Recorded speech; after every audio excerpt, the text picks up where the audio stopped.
Olá, a gente começa agora mais um módulo do curso Histórias Sem Fim. A gente vai avançar mais um pouco nessa jornada para realizar o seu filme. Nesse módulo, a gente vai tratar da pesquisa que precisa ser feita para levantar a sua história. Os elementos que a gente precisa levantar são basicamente dois: os registros históricos, que são fotos, filmes, documentos, etc., e as pessoas que vão ser entrevistadas. Só depois de fazer esse levantamento é que você vai ter condições de escrever o seu roteiro. Primeiro você precisa achar as pessoas que têm materiais sobre a sua família. Fotos, negativos, slides, filmes, vídeos, documentos, etc. Depois você vai pegar esses materiais e digitalizar tudo. Eles vão servir para você se aprofundar na sua história e ter conteúdo para o roteiro. Esse material vai servir também em dois outros momentos: quando você for fazer as entrevistas e quando você for editar o seu filme.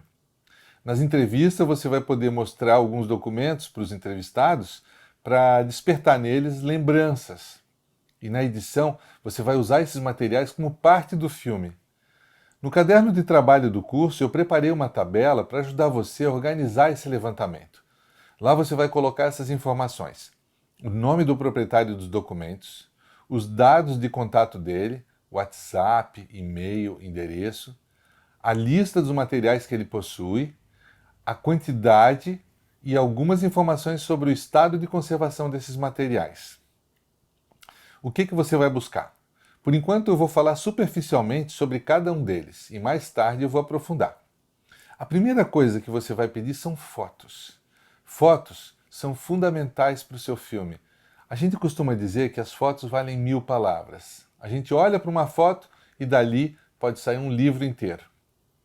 Depois, existem slides, que também são fotos, mas elas ficam num suporte transparente, porque eram feitos para serem projetados na parede, parecido com a tecnologia dos filmes, mas sem movimento. Os slides também são chamados de cromos ou diapositivos. Outra mídia importante são os filmes em película. Existiam basicamente três tipos de filmes para uso popular: o 16mm, o 8mm e o Super 8. Filmes antigos são muito especiais, porque nem todo mundo tinha câmeras antes do vídeo. E quando os filmes são mudos e preto e branco, é quase como um portal de conexão com o passado. Você pode encontrar filmes em boas ou más condições de preservação e a gente vai falar mais adiante no curso sobre como recuperar e fazer a digitalização deles. Depois você vai buscar fitas de vídeo.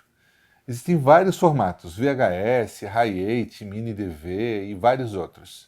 As fitas de vídeo mais antigas só gravavam sinal analógico e as mais recentes gravavam sinal digital.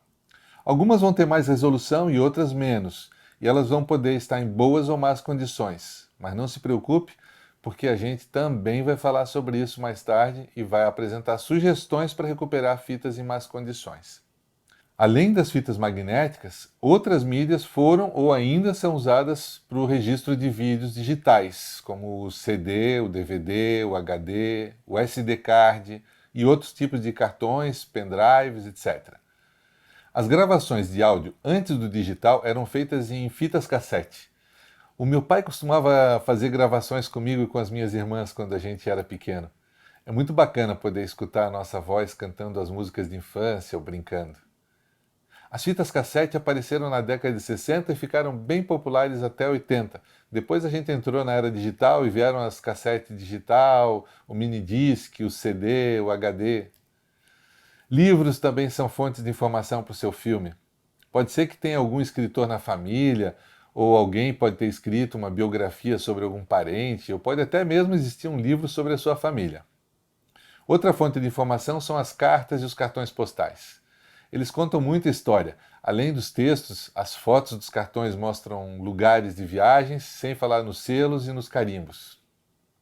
Documentos como certidões, passaporte, diplomas, eles registram datas, cursos, viagens e muito mais.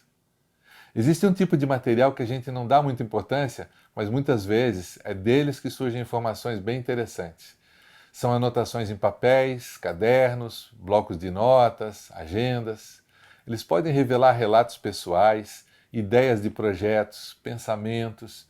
Pode mostrar como era a rotina de uma pessoa, a maneira como ela se organizava, e a letra pode revelar um pouco da personalidade dela. Outro material bem interessante são os cadernos e outros registros da época da escola.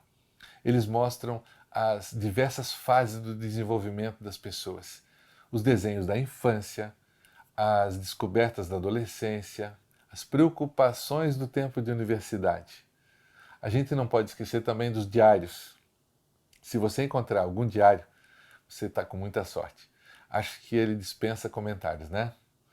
Lembranças e souvenir são registro de viagens e representam um lugar, uma época, valores de uma pessoa. Outros objetos, como roupas, troféus e outras coisas pessoais, podem ajudar a reconstruir a característica de alguém. Mapas, eles podem trazer trajetos de viagem, datas, anotações.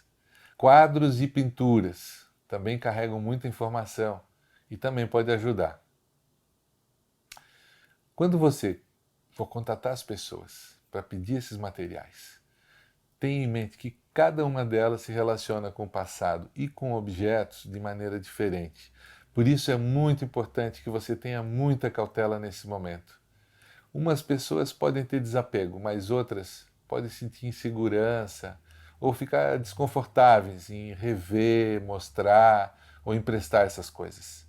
Então, deixe bem claro para essas pessoas as suas intenções. Fale sobre o seu projeto. Garanta para ela que você só vai usar aquilo que ela autorizar. Diga a ela que no final ela vai receber cópia de todos os materiais que ela emprestar. Explique que isso vai ser importante para ela e para os familiares dela. E diga ainda que o processo de digitalização vai poder ser feito na casa dela, se ela preferir. Para a sua segurança e para a segurança da pessoa que vai emprestar os materiais, eu disponibilizei no caderno de trabalho uma minuta de um acordo de comodato, que é um documento que estabelece as condições do empréstimo. Assim, você vai dar garantias de que você vai cuidar dos materiais e que eles vão ser devolvidos como foram entregues na data combinada.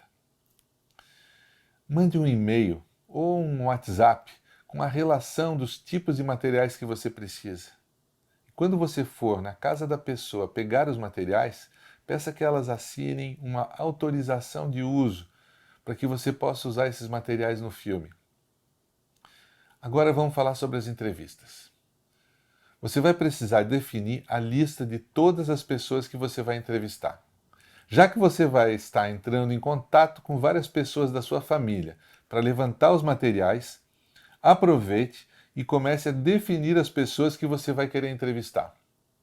Mande uma mensagem para cada uma delas e agende uma conversa por telefone.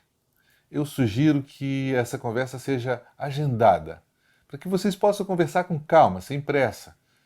Nessa conversa você vai explicar o seu projeto e já vai levantar algumas informações que vão ajudar você na preparação do seu roteiro e nas entrevistas. Quando você for telefonar para elas, anote ou grave essas conversas. Existem alguns aplicativos para isso, mas eu prefiro usar 2 celulares. Um eu coloco no Viva Voz e o outro eu coloco para gravar. Você precisa anotar alguns dados dessas pessoas, então eu preparei um modelo de ficha para ajudar você a se organizar. Essa ficha também está lá no caderno de trabalho. Pronto, chegamos ao final dessa aula. Com relação aos materiais que você levantou, na próxima aula a gente vai ver como digitalizar cada um deles. Então, eu espero você lá. Um abraço.